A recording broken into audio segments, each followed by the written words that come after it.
கர்த்தருக்கு ஸ்தோத்திரம். இந்த நாள் தேன்துளி நிகழ்ச்சியிலே உங்களை நான் மீண்டும் சந்திப்பதில் அதிக மகிழ்ச்சி அடைகிறேன். கர்த்தர் இந்த நாளை நமக்கு ஆசீர்வதித்து கொடுக்க ஆண்டவரை நோக்கி நாம் பார்ப்போம். இந்த நாளில் உங்களுக்கு ஒரு சில காரியங்களை நான் குறித்து பேச விரும்புகிறேன். அது என்னன்னு சொன்னால், உங்களுக்கு தேவன் என்ன செய்ய விரும்புகிறார், இல்லாவிட்டால் தேவன் உங்களை குறித்ததான ஒரு நோக்கம் என்ன, அதுதான் மிக முக்கியமான ஒரு காரியம். கர்த்தர் என்னை குறித்து என்ன நினைத்திருக்கிறார், அவர் எனக்கு என்ன செய்கிறார் என்பதை நாம் சிந்திக்க வேண்டும். இந்த நேரத்தில் எரேமியா தீர்க்கதரிசியின் புத்தகம் 31ஆம் அதிகாரம் 3வது வசனத்தில் எப்படியாக சொல்லுகிறார். இந்த வசனத்தை நான் உங்களுக்கு இந்த காலை வேளையில் படிக்க விரும்புகிறேன். ஆம், அநாதி சிநேகத்தால் உன்னை சிநேகித்தேன், ஆதலால் காருண்யத்தால் உன்னை இழுத்து கொள்கிறேன். அநாதி சிநேகத்தால் உன்னை சிநேகித்தேன் என்று சொல்கிறார். இந்த நாளில் நம்மை சிநேகிக்கிறதுக்கு ஒரு நபர் இருக்கிறார் என்று சொன்னால் வேறு யாரும் இல்லை, நம்முடைய ஆண்டவராக இயேசு கிறிஸ்து. இன்றைக்கி ஒருவேளை நீங்கள் தனிமையில் இருக்கலாம், என்னை யார் நேசிக்கிறார்கள் என்கிறதான ஒரு மனப்பான்மையோடு கூட வாழ்ந்து கொண்டிருக்கலாம், ஒரு ரிஜெக்ஷனான ஒரு வாழ்க்கையில் வாழ்ந்து கொண்டிருக்கலாம்.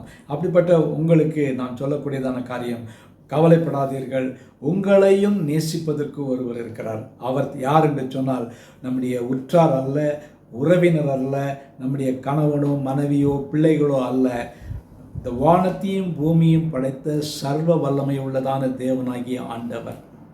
அவர் சொல்கிறார், நீ கவலைப்படாத, நான் உன்னை அநாதி சிநேகத்தால் சிநேகித்தேன் என்று சொல்கிறார். எவர்லாஸ்டிங் லவ் என்று சொல்கிறார். அதை சொல்லத்தக்கதான ஒரு நபர் யார் என்று பார்க்கின்ற வேளையில் தான் அவர்தான் உங்களையும் என்னையும் சிருஷ்டித்ததான தேவன். ஆகவே நாம் ஒவ்வொரு நாளிலும் மனம் இலக்கரித்து போகக்கூடாது, சோர்ந்து போகக்கூடாது. என்னை யார் நேசிக்கிறதுக்கு இருக்கிறாங்க, யார் என்னை விரும்புகிறாங்க, யார் என் மீது அன்பு கூறுகிறார்கள் என்று நீங்கள் ஒருவேளை நினைத்து கொண்டு இருக்கலாம். கவலைப்படாதீங்க, உங்களை நேசிக்கிறதற்கு ஒருவர் இருக்கிறார். அவர் உங்களை அநாதி சிநேகத்தால் உன்னை நான் சிநேகித்தேன் என்று சொல்லுகிறார். ஆதலால் காருண்யத்தினால் உன்னை இழுத்து கொள்ளுகிறேன், தம் பக்கமாக உன்னை நான் இழுத்து கொள்கிறேன் என்று சொல்லுகிறார். ஆகவே இந்த நாளிலே நீங்கள் கவலைப்பட வேண்டாம், உங்களுக்கென்று ஒருவர் இருக்கிறார். அவர் சொல்லுகிறதான காரியம், நான் உன்னை சிநேகித்தேன், நான் உன்னை அன்பு கூறுகிறேன். அப்படியாக இந்த நாள் நமக்கு சிநேகிக்கிற தேவன் இருப்பதற்காக கர்த்தரை ஸ்தோத்திரிப்போம். நல்ல ஆண்டவரே, நன்றியோட துதிக்கிறோம், ஸ்தோத்திரிக்கிறோம். நீர் கொடுத்த அந்த நல்ல ஒரு வார்த்தைக்காக ஸ்தோத்திரம். நாங்கள் எங்களை யார் சிநேகிப்பார்கள், நேசிப்பார்கள் என்று நாம் ஒருவேளை கலங்கி கொண்டிருக்கிற வேளையில் நீர் எங்களை நேசிக்கிறவராக இருக்கிறதற்காக ஸ்தோத்திரம்.